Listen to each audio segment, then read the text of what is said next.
Muislamu yoyote ambaye hasali si Muislamu. Jina tu.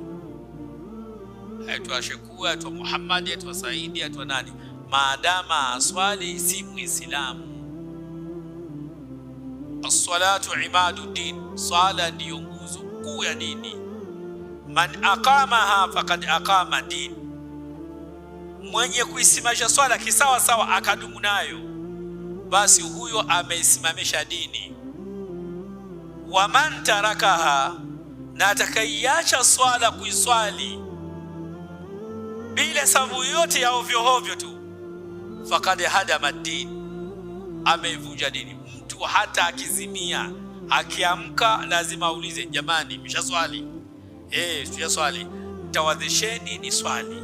Leo wengi wanakufa watu hawana swala. Akishaumwa watu wa swala asali anaacha.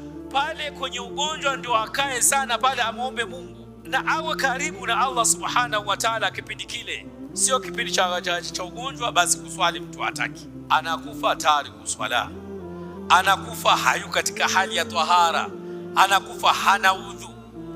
Na ndio maana sisi tunawauguza wagonjwa wetu tuhakikishe wanakuwa katika hali ya tahara sana. Kila wakati unamcheki, je, amejisaidia? Amekuwa na udhu? Akijisaidia haraka unamsafisha, tayari unamtawadhisha. Yani hawe katika hali nzuri, na ikiwezekana hata manukato unampaka. Lakini leo wagonjwa wakiwa katika hali hiyo, sisi wenyewe ambao tunawauguza ndio tunawaogopa. Mtu anakuwa maskini, anaondoka, ana mwezi mzima, ana mwezi mitatu pale hali ya kuumwa, haswali miezi yote, anaondoka tayari kuswala. Alikuwa anaswali vizuri, lakini anaumwa, anasema unajua shekhe bwana anaumwa.